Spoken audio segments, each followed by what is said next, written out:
Fala, gente boa! Tudo bem ou não? Ó, duas notícias quentes dessa terça-feira que valem a pena, mais do que um comentário, uma explicação. E as duas notícias não são nada boas para os bolsonaristas e nem para o Bolsonaro, que parece que anda sendo traído de onde ele menos esperava. Mas eu vou te explicar essa história. Do que eu vou falar nesse vídeo aqui? De dois assuntos. O primeiro é que aquele projeto de lei que pretendia anistiar os golpistas do 8 de janeiro e acabar beneficiando o Bolsonaro, como está escrito aqui embaixo, ó, subiu no telhado. Pois é, houve um atraso na tramitação desse projeto, um atraso grande, e quem determinou isso? O Arthur Lira. Você vai entender detalhadamente o que aconteceu. E o outro assunto que eu quero tratar é o fato de que o Zé Dirceu teve todas as suas condenações anuladas pelo Gilmar Mendes, do STF, as condenações que ele sofreu na Lava Jato. Sim, a Lava Jato que tinha condenado ele pelos crimes de corrupção, diz que ele era o braço direito do Lula, e todas essas condenações foram anuladas, o Zé Dirceu voltou a ser ficha limpa, e inclusive, se ele quiser, ele pode ser candidato nas eleições de 2026. Vou te explicar os meandros desse processo, sabe por quê? Tem muita gente dando opinião sem ter lido o processo, sem entender de fato o que está acontecendo. Opinião baseada em fatos que foram tirados da orelha, né, do que ouviram falar. Mas aqui você vai entender claramente quais são os motivos do Gilmar Mendes para anular essas condenações. E aí você tira as suas conclusões, você pode concordar, pode discordar, mas vai fazer isso baseado nos fatos, na verdade. Então vem comigo que eu vou te explicar tudo direitinho, porque você sabe, eu sou o Ricardo Mello, explicador geral da República, e estou aqui para traduzir o politiquês e o juridiquês para o bom e velho português, aquele português que todo mundo entende. Já te peço, senta o dedo no like, se inscreve no canal, ativa o sininho para ser avisado sempre que tiver vídeo novo, mas você sabe, nem sempre o YouTube avisa. Mas o nosso grupo de WhatsApp avisa todo mundo quando tem conteúdo novo. Você pode entrar no grupo no link que está aqui na descrição. É só clicar e entrar direto. Inclusive lá os conteúdos chegam primeiro, tá? Antes de todo mundo, quem está no grupo recebe. E ó, te peço, se puder e se quiser, para participar do financiamento coletivo, porque é ele que mantém esse canal no ar, esse trabalho diário de análise e explicação política para você. Você pode colaborar sendo membro do canal. Aqui embaixo, do lado do botão de inscrição, tem o botão Seja Membro. É só clicar e entrar. Ou aqui em cima tem essa chave Pix, que inclusive essa aqui é a maneira mais usada pelas pessoas que costumam contribuir. Aqui você ajuda quando quiser e com quanto você puder. E se não puder, deixa o like aí que tá pago. Mas vamos nessa? Vamos entender essas histórias? Primeiro, claro, a história da anistia que subiu no telhado. Pois é. Lira atrasa a tramitação de projeto de lei que anistia golpistas do 8 de janeiro e cria comissão especial para o tema. O que aconteceu? O projeto já estava lá na Comissão de Constituição e Justiça, ia ser votado hoje, nessa terça-feira, mas caiu da pauta. Por quê? Porque nem na Comissão de Constituição e Justiça ele vai ficar mais. O trâmite era, depois que ele passa pela Comissão de Constituição e Justiça, sendo aprovado ou não, ele vai a plenário, e aí todos os deputados votam, ou seja, já seria o próximo passo a votação dos deputados. Não vai ser mais. O que o Arthur Lira fez? Anunciou hoje que esse projeto não pode tramitar desse jeito, de forma rápida, apressada, que ele tem que passar por várias comissões, 6 comissões ao todo. E aí, o regimento da Câmara diz o seguinte, que todo projeto que tem que passar por mais de 4 comissões, na verdade, ele não passa pelas comissões. É criada uma comissão especial que junta todas essas comissões, e aí essa comissão especial vai analisar o projeto, vai votar um parecer, e depois que passar por essa comissão especial, o projeto vai ao plenário. E aí, a partir de agora, tudo fica atrasado, tudo volta a estaca zero. O projeto já estava até bastante adiantado. Como eu disse, ele seria votado hoje na Comissão de Constituição e Justiça. Detalhe, a CCJ é comandada por bolsonaristas. A maioria bolsonarista domina a CCJ. Então, a aprovação do parecer lá era dada como certa. Agora, tudo pode acontecer. Por quê?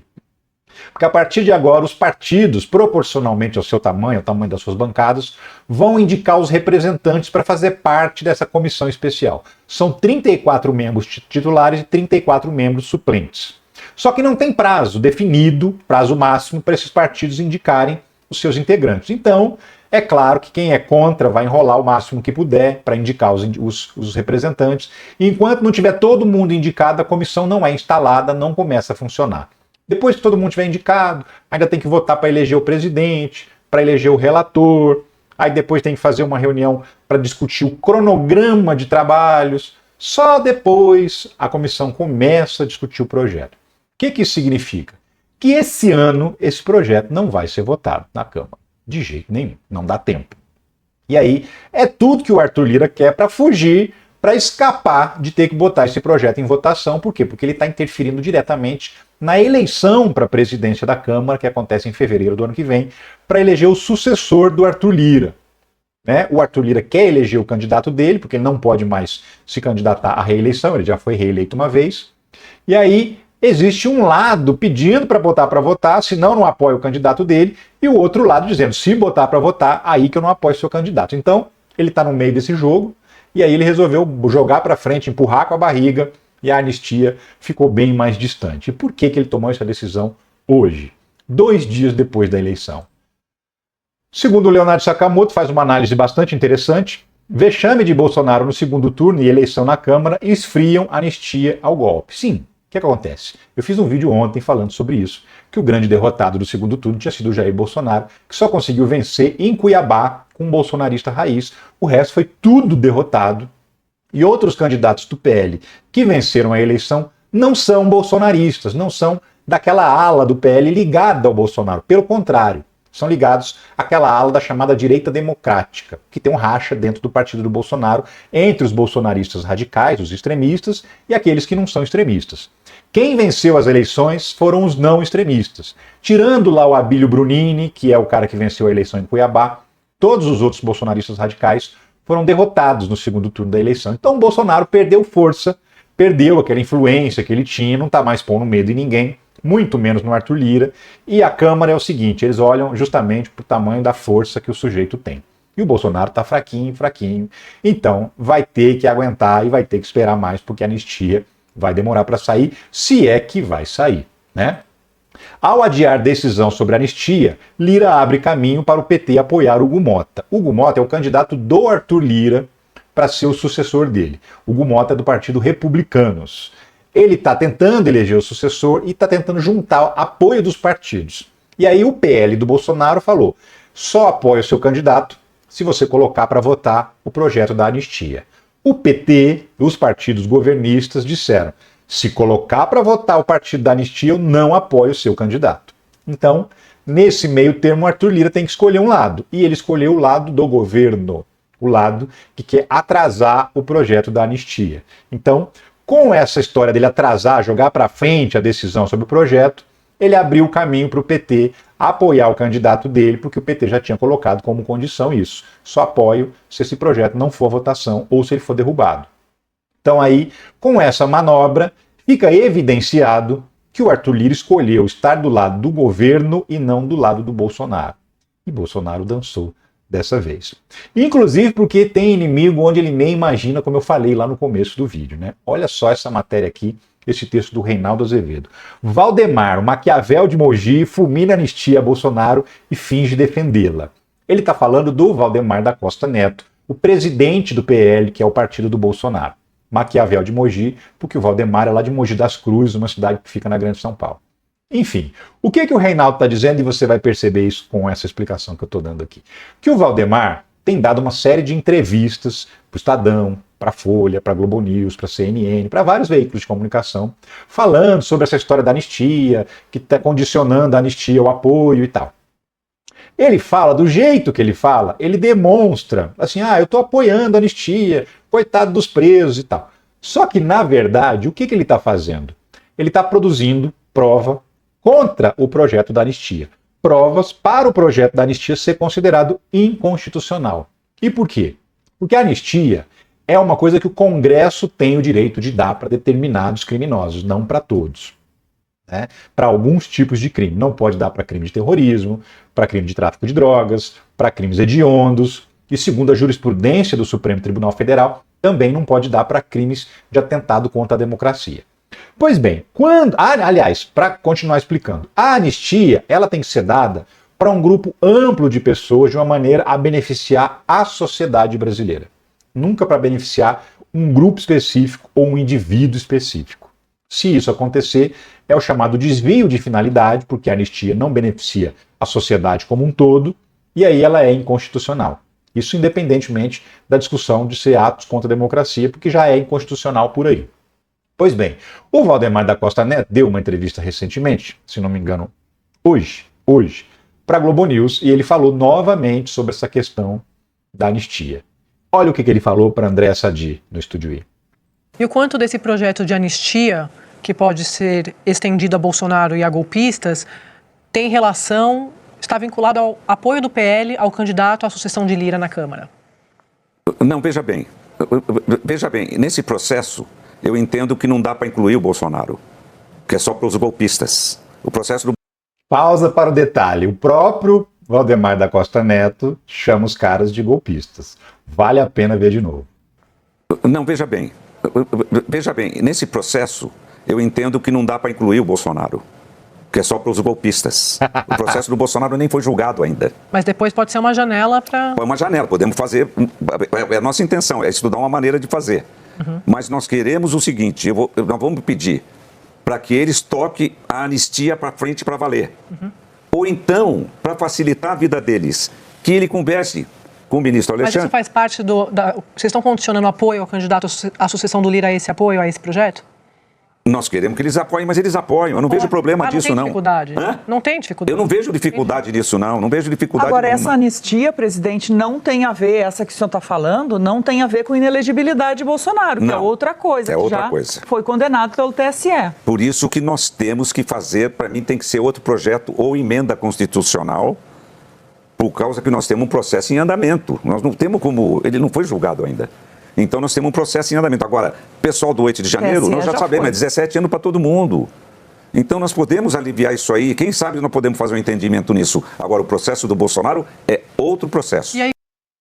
Enfim, quando o Valdemar diz isso que você acabou de ouvir, o que ele está fazendo? Está deixando claro que o objetivo do projeto de lei da anistia é beneficiar o Bolsonaro. Tanto que ele fala, a gente tem que fazer umas mudanças aí, tem que fazer um outro projeto, ou fazer uma PEC, que é uma proposta de emenda à Constituição, para poder livrar a cara do Bolsonaro.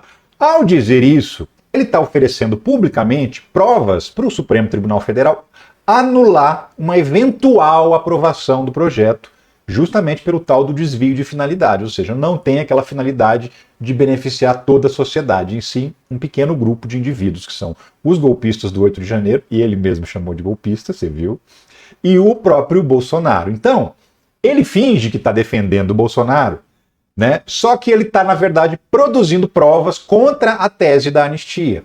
Por quê? Vamos imaginar que o projeto seja aprovado. Tem que ser aprovado na Câmara, aí vai para o Senado, tem que ser aprovado no Senado, depois tem que ser sancionado pelo Lula. Qual que é a chance, você acha, do Lula sancionar esse projeto? Enfim, vamos imaginar que o óbvio, que o Lula vai vetar.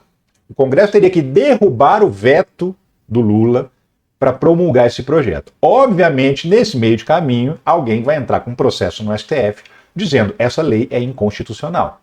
O STF vai ter que julgar.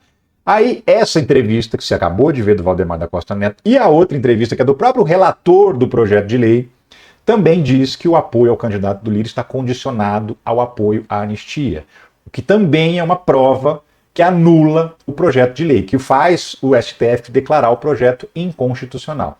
Então, o Valdemar quer mais é que o Bolsonaro vá preso mesmo, mas ele não pode falar isso publicamente. Então, ele finge que está jogando do lado do Bolsonaro, mas ao mesmo tempo produz provas jurídicas que vão anular as pretensões do Bolsonaro.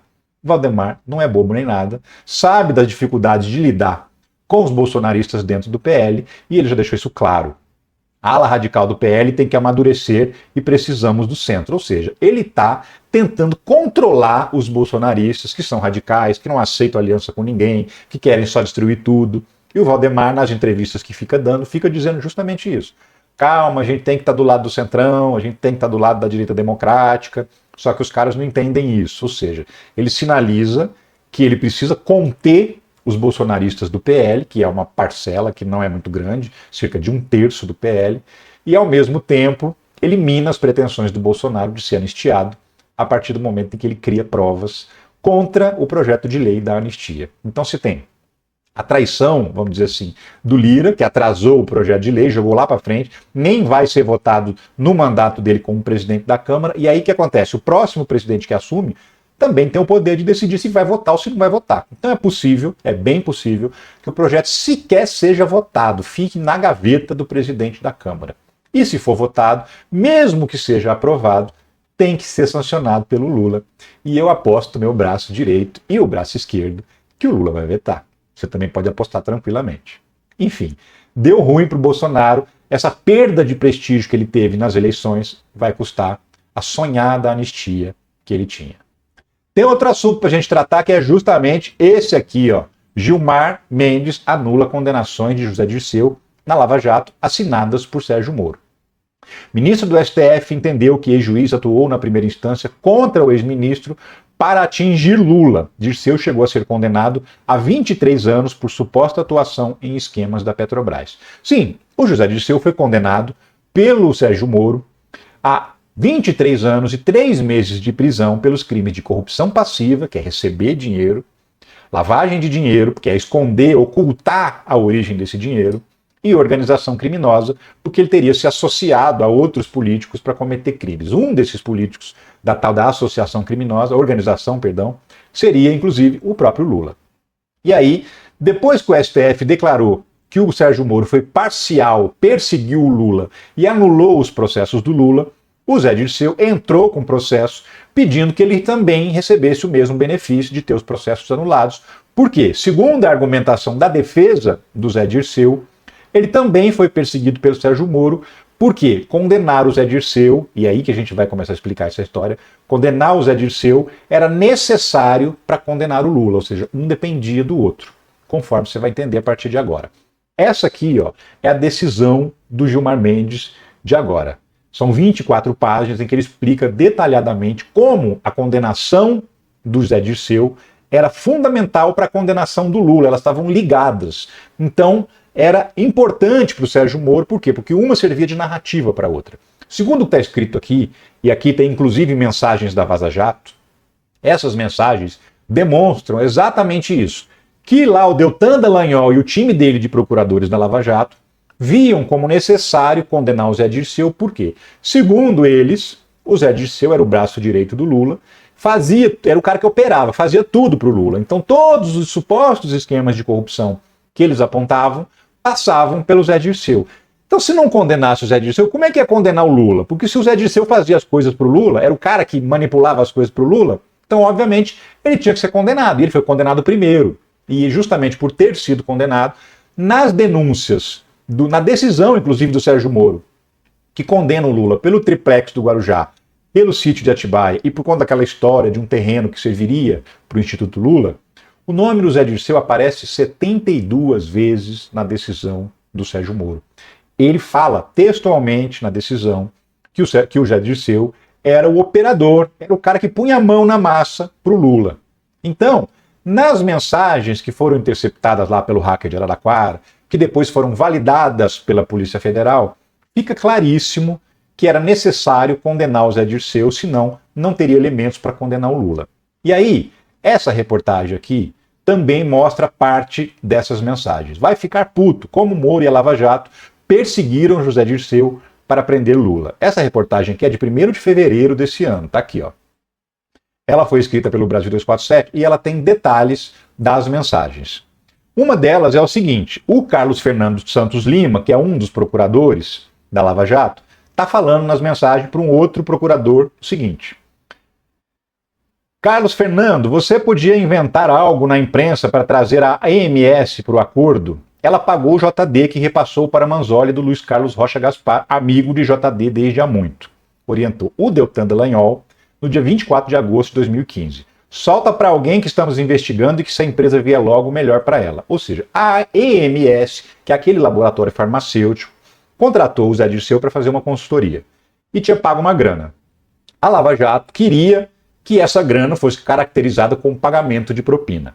E eles queriam que os responsáveis pela empresa viessem fazer um acordo de delação premiada e entregassem, falaram, paguei propina para o Zé Dirceu. E aí, como é que eles queriam fazer isso? Plantar na imprensa a informação de que a empresa estava sendo investigada para ver se os empresários corriam atrás da Lava Jato e falaram, viemos aqui contar que pagamos para o Zé Dirceu. Então, aqui já demonstra uma tentativa de inventar uma mentira na imprensa, porque a empresa não estava sendo investigada, para ver se essa empresa procurava a Lava Jato para falar, olha, pagamos propina para o Zé Dirceu. Então aqui já demonstra o primeiro ato para perseguir o Zé Dirceu e garantir a condenação dele. Tem mais. Outro fato muito grave e revelador de que valia tudo na perseguição a Zé Dirceu foi a fraude cometida pela delegada Érica Marena que os procuradores tentaram acobertar. Durante o interrogatório a Moro, o empresário Fernando Moura apresentou uma versão completamente diferente daquela narrada nos termos de colaboração em que imputava crimes a José Dirceu. Fernando Moura deu uma declaração para a Lava Jato falando que o Zé Dirceu cometeu um monte de crime. Aí ele foi dar um depoimento para o Moro. E na hora que ele sentou diante do Moro, o que ele falou era tudo diferente. Não tinha nada disso. Aí o Moro estranhou, todo mundo estranhou. Em razão disso, a defesa pediu para que fossem apresentados os vídeos dos depoimentos inicialmente prestados, esse depoimento que ele teria dado antes, mas o Ministério Público Federal informou que aqueles atos não haviam sido gravados. Então, a defesa do Zé Dirceu falou assim, pera um pouquinho, o que esse cara está declarando agora para o Moro é completamente diferente do que está aí no processo, que vocês estão dizendo que ele falou que o Zé Dirceu cometeu crime. Eu quero assistir esse depoimento antigo para saber se ele falou isso mesmo. Os procuradores falaram, não, esse depoimento não tinha sido gravado, não tem em vídeo, só tem escrito. Aí se descobriu a verdade sobre essa história. Esse depoimento foi inventado. Robinho, que é o Robson Pozobon, que é um dos investigadores, aí o Carlos Fernando dos Santos Lima, que é o procurador, manda uma mensagem lá no grupo da Lava Jato. O que ele fala? Robinho e demais, em relação ao Moura, que é o Fernando Moura, erramos. Já deu para ver que a terceirização dos depoimentos não funciona. Temos que, no mínimo, quando o advogado já vem com o depoimento, lê-lo, aprofundar e gravar de modo a ficar registrado o que ele diz. Temos que consertar isso. Os maiores culpados disso fomos nós. Como expõe a Érica, ela entendeu que era pedido nosso e lavrou o termo de depoimento como se tivesse ouvido o cara, com escrivão e tudo, quando não ouviu nada, ou seja, o depoimento não foi prestado. Foi colocado no papel uma declaração que não existiu e que incriminava o José Dirceu. Dá no mínimo uma falsidade, os próprios procuradores da Lava Jato reconhecendo isso. DPFs, que são delegados da Polícia Federal, são facilmente expostos a problemas administrativos. Deltan Dallagnol também manifestou preocupação para proteger a delegada. Se o colaborador e a defesa revelarem como foi o procedimento, a Érica pode sair muito queimada nessa, pode dar falsidade contra ela, isso que me preocupa. Ou seja, se o tal do Fernando Moura e o advogado dele contarem que eles não deram esse depoimento que está escrito, que é mentira, vai queimar a delegada. E quem que é a Érica Marena? É aquela delegada que prendeu o Cancelier, que era o reitor da universidade lá de Santa Catarina, que depois se matou de desgosto e ela saiu limpa. Tão limpa que depois que o Sérgio Moro virou ministro, ele nomeou ela para uma diretoria da Polícia Federal para premiá-la. Essa delegada que inventou o crime. Depois, inclusive, o próprio processo mostrou que o reitor não tinha feito nada e ele perdeu a vida por causa disso. Essa delegada, que era amiga dos procuradores, inventou um depoimento de um réu que teria caguetado o Zé Dirceu e esse depoimento simplesmente não existiu. Ele não deu esse depoimento. Então foi uma invenção para condenar o José Dirceu. E isso está nas mensagens. E isso foi usado como argumento do Gilmar Mendes para cancelar, anular as condenações do José Dirceu. Vai morrer na cadeia. Mensagens revelam um plano da Lava Jato para o José Dirceu. Eles queriam pressionar o Dirceu a entregar o Lula, a falar que o Lula tinha cometido crimes.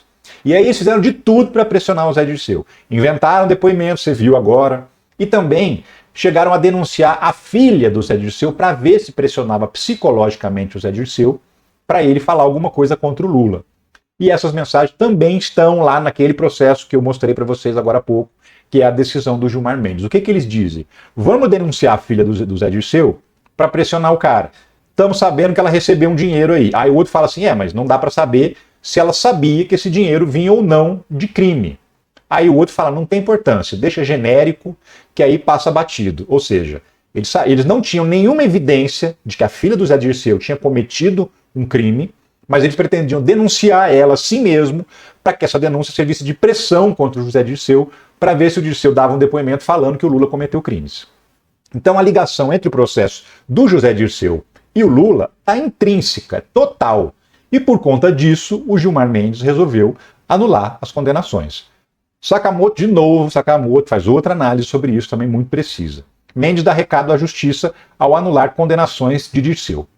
Tudo que eu estou falando aqui agora é o seguinte: em nenhum momento eu estou dizendo para vocês nem que o Zé Dirceu é inocente, nem que o Zé Dirceu é culpado.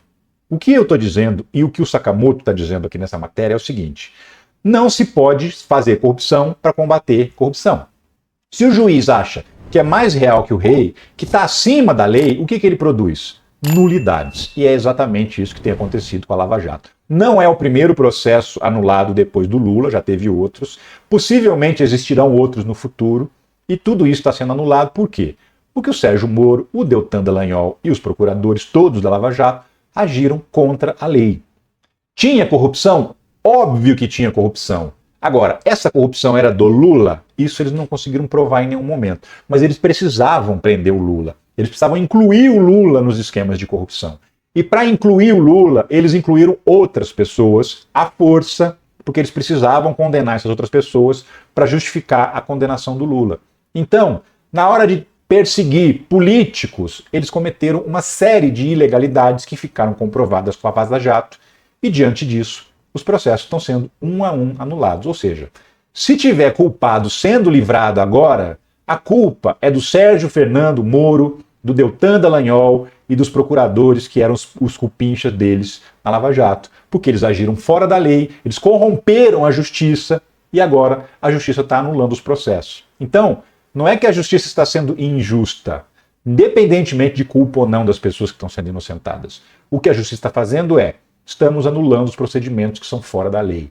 Juiz não pode agir fora da lei. Procurador não pode agir fora da lei. Não se combate corrupção com corrupção. E agora está aí o resultado. Se tiver algum culpado se livrando, a culpa é do Moro e do Dallagnol. Espero que você tenha entendido os detalhes desses processos todos. Eu fico por aqui, mas eu volto a qualquer momento com outros vídeos sobre a política e a justiça brasileiras e até a economia. Um abraço para você e tchau.